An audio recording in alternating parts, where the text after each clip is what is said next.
Good morning.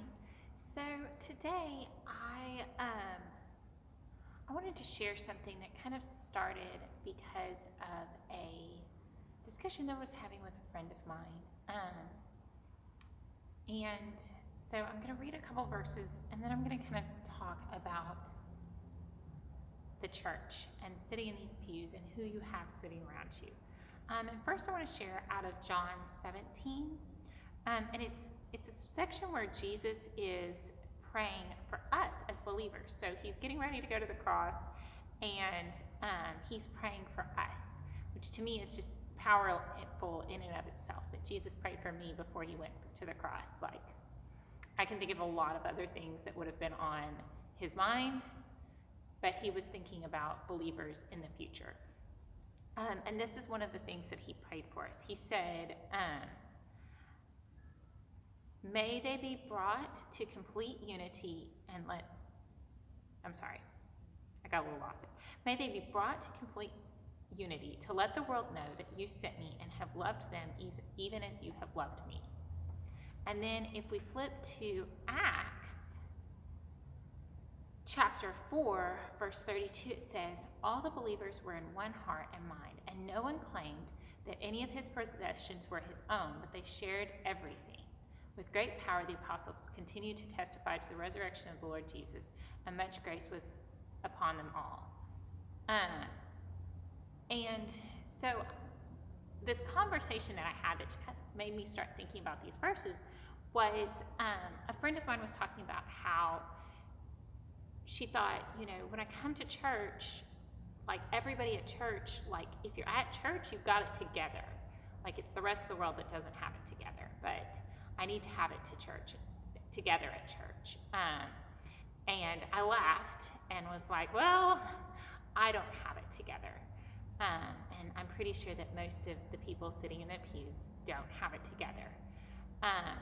And I got to thinking about unity and what it looks like for us to work together. And I think that you can't be unified when you don't know who you're sitting next to. And so I began to think through our congregation. I really began to think about some of the rich friendships and relationships that I've developed here at North End, and how I do feel unity in our church because of those rich friendships. But those rich friendships didn't start from moments of always amazing beginnings. Sometimes those rich friendships started because one of us had a crisis. Some of those relationships started because of a funny story that really could have been an embarrassing story of a time that one of us messed up. A lot of times there's heartache in those relationships that I've walked through with them or they've walked through with me.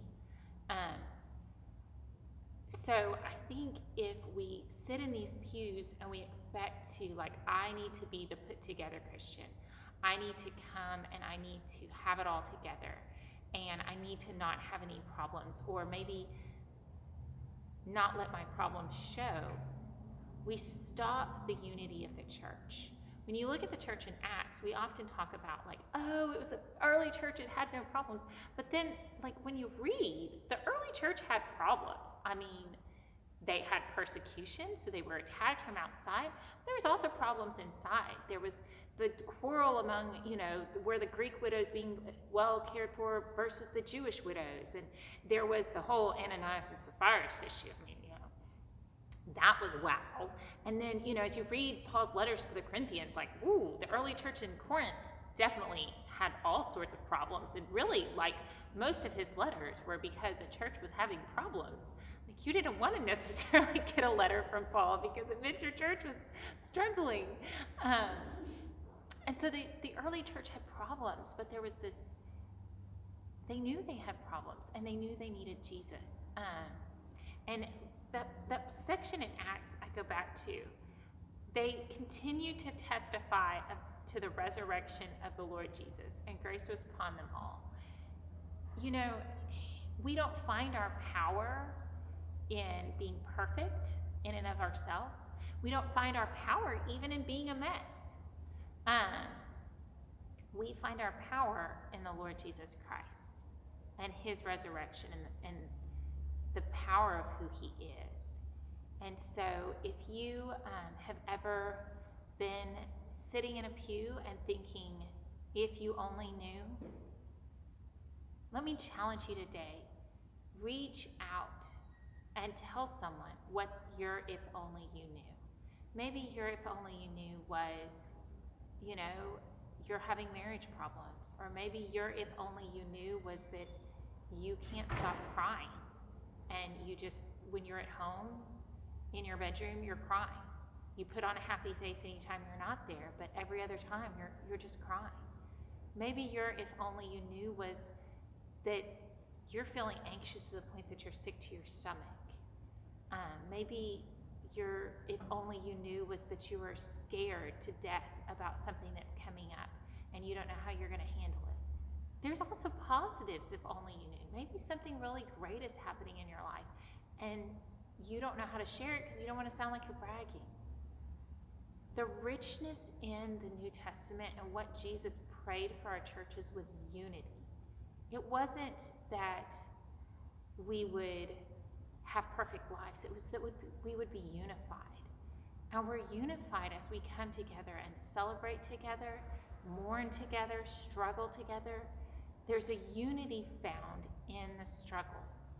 And so I don't want you to think that you're sitting in your pew and you're all alone, that you're the only one that's struggling, because you're not. And I want to challenge you today to reach out, to talk about your struggles, to be open. Because you know what? As this friend and I chatted, she said, she started sharing about her struggles because she had no other choice. It just had gotten so bad. But in that moment that she started to share her struggles, she realized she wasn't alone, that there were other people struggling too. And so we don't sit in these pews perfect. We need to sit in these pews as one. We are one body, of which Christ is the head.